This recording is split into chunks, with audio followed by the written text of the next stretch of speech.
Ozempic is a drug you inject. Give me like 3 weeks, and I had to lose 16 pounds. So it doesn't work when you get off of it. I gained double the weight back after. Is it safe? Is there any downside, assuming you can afford it? People who really need this medication are not getting it.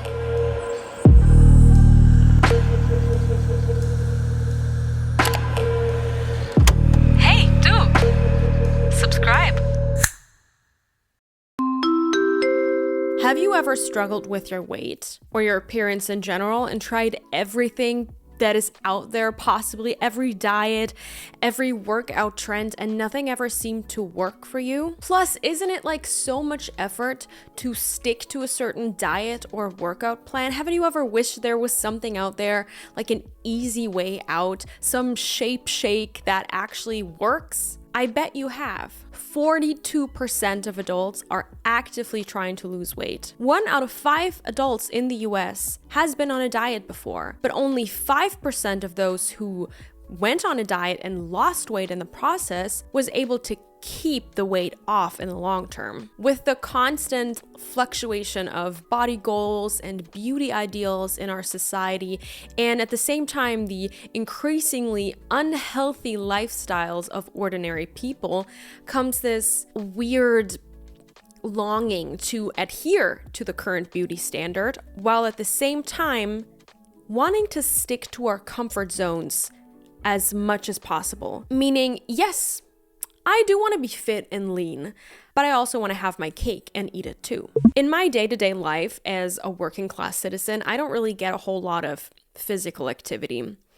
I go to my job every day, sit in front of a computer screen for about 8 hours plus, and then I come home from work and all I want to do really is just sit in front of my TV, watch some TV, have dinner, read a book, whatever, go to sleep. That is my everyday routine.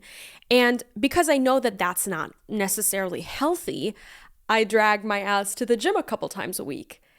But all of that while also trying to keep a pretty balanced diet is not enough to look like Pamela Reif or Kim Kardashian or some supermodel. Naturally, because our living and working conditions have drastically changed over the past 50 to 100 years, societies are facing obesity epidemics like never before in history. But instead of actually changing the way that we eat or live or work, which kind of takes a lot of commitment and willpower, we tend to look for easy alternatives. I notice this pretty much every time I go to the grocery store because every second yogurt in the yogurt aisle is now 0 sugar. The market for sweeteners is booming right now.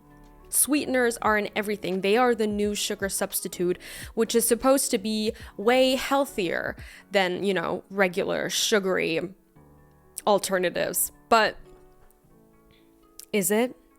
Is it healthier? While I'm sure that these sugarless options can help some people lose weight or achieve a certain health goal, I also find it very funny that we are so incredibly unwilling to change the way that we eat or to just simply reduce our sugar intake. Like, sugar is not the enemy, overconsumption is. Having a sugary treat every once in a while upkeeping a healthy, balanced diet really is no problem at all. It will not lead to weight issues or health issues. But like I said, we want to have our cake and eat it too, me included. I'm not going to say that I don't have that issue or that I'm better than you. No. I have a huge sugar problem, and anybody who knows me knows that I consume way too much sugar.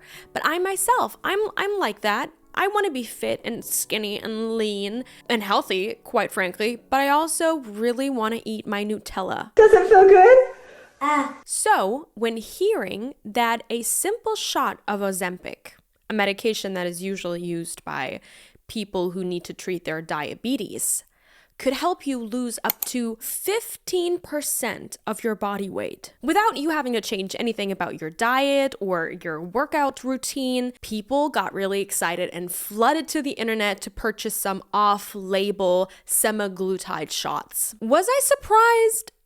No, not really. I mean, I'm not surprised by anything anymore, really. Ozempic is a once-weekly injectable medication containing semaglutide. This substance lowers blood sugar levels and regulates insulin, which is crucial for people with type 2 diabetes.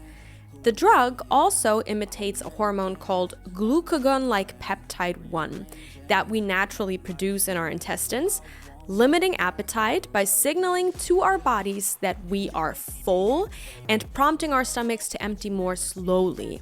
So as a result, people with obesity and accompanying health concerns have lost weight while taking it. Ozempic has been all over the news just recently for becoming a little trend on TikTok and Twitter for helping people lose weight and get to their desired appearance, I guess. On TikTok, the hashtag Ozempic has been viewed over 637 million times, counting, obviously. Even Elon Musk, when asked about, how he looked so ripped and fit, tweeted out to a fan that he was taking Wegovy, which is another semaglutide medication. Celebs like the Kardashians and other Hollywood actors and actresses are rumored to have taken this medication to rapidly lose copious amounts of weight, for instance, to fit into a certain dress. And so I looked at them and I said, give me like 3 weeks.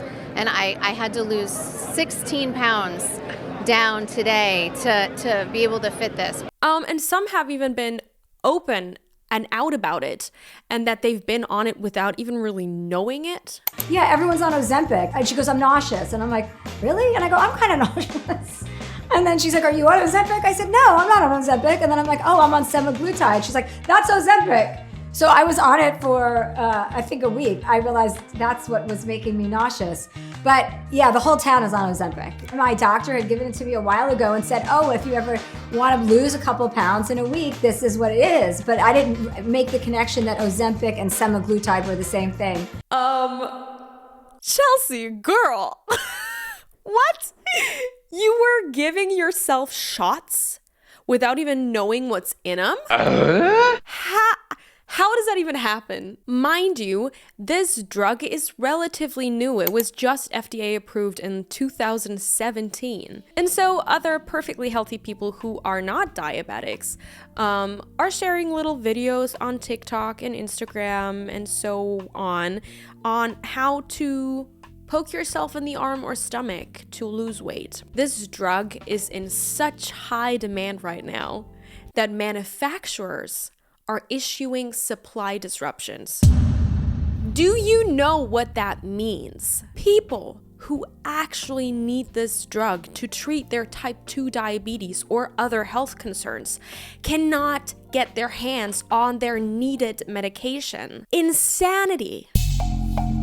A look into history shows very clearly that humans tend to disregard their own well-being and health over the promise of beauty. Okay, quick pause in the middle. I wanted to ask you to please leave me a little thumbs up, like you can do it right now. Leave me a comment, share this video, subscribe to this channel if you're new, because that helps a lot with the content that I make and for it to be pushed out to other people so we can all share our opinions on the internet.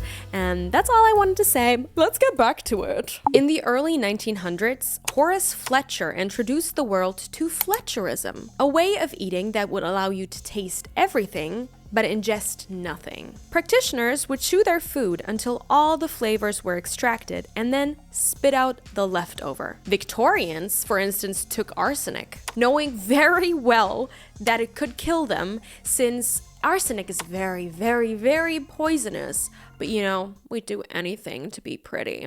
In the late 1920s, the cigarette brand Lucky Strike released an ad with the slogan, "Reach for a Lucky instead of a sweet." Women all over the world started smoking excessively instead of eating, and therefore losing weight in the process. This diet, this cigarette diet, was kind of repopularized by heroin chic figures like Kate Moss in the late 90s and still has a chokehold on young people even until today. I mean, smoking cigarettes sounds cool and exciting and easy until you start literally throwing up blood and struggling to breathe. In the mid-1950s, opera singer Maria Callas announced to the public that she had lost 65 pounds with the help of a little wiggly friend, a tapeworm she had purposefully ingested. You would swallow a little pill filled with parasites that could then start living in your intestine and eat away your lunch. I remember learning about tapeworms in school and being absolutely horrified of the thought of something living and moving in my stomach. Like, these things can grow up to 9 meters in length. That is disgusting. It's so gross. Oh my God. Also, in the late 1970s, the Sleeping Beauty diet was all the rage. Practitioners here would take large amount of sedatives in order to sleep for up to 20 hours so they didn't have to eat. That's definitely very healthy. Sleeping about 20 hours, very healthy. Taking sedatives, very healthy. Not eating, super great. And do you remember those 90s, early 2000s movies where all the preppy girls, popular girls, would always be on some sort of diet? Especially intriguing, my personal favorite, the cotton ball diet, where you would dunk a cotton ball into fruit juices or some sweet syrups and then ingest them. I am so grateful that you guys are sharing your not food lunch with me, but won't we die if we eat cotton balls? This is great on so many levels. Not only are cotton balls not really made out of cotton, but rather bleached polyester. No, you can also choke on them. It can hurt your intestines, dehydrate you, potentially even kill you, yes.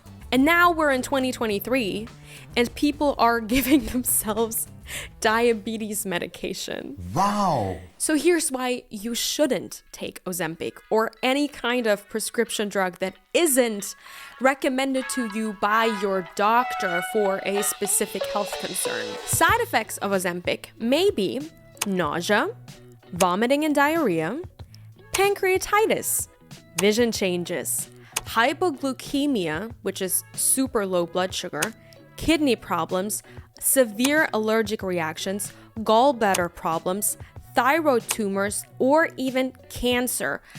And there's even a little funny thing called Ozempic face, which basically describes the phenomenon of facial wasting after very rapid weight loss, because I think we all know what I'm talking about. When somebody, loses a lot of weight very quickly, their skin will fall floppy, and that can also happen on your face and therefore make you look older.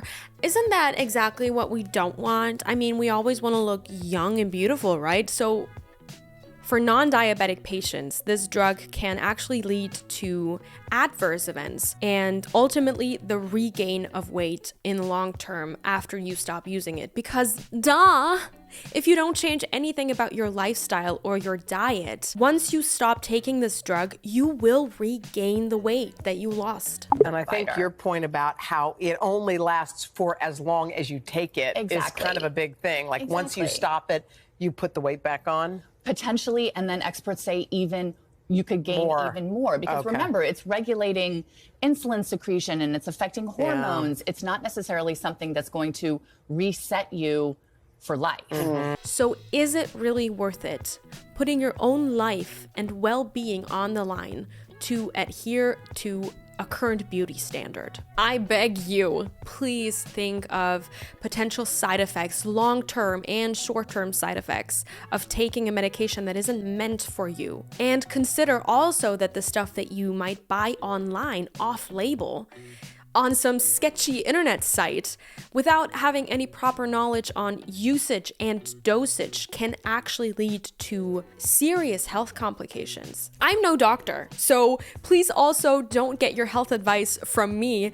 Please just go to an actual health professional, a doctor that you can trust and that you know has your best interest in mind. So my final thoughts on this, great topic are, if you really want to lose weight, which for a lot of people can be a great health benefit, please do it in a sustainable and healthy way. And do it because you want to be healthier, because you want to be more active or feel better within your body, and don't do it for others to adhere to some beauty standard or body trend. In the end, I feel like this example shows very well, and this might sound a little bit condescending, but you know, I'm included in this conversation, even though I wouldn't necessarily give myself some weird drug that I don't know anything about.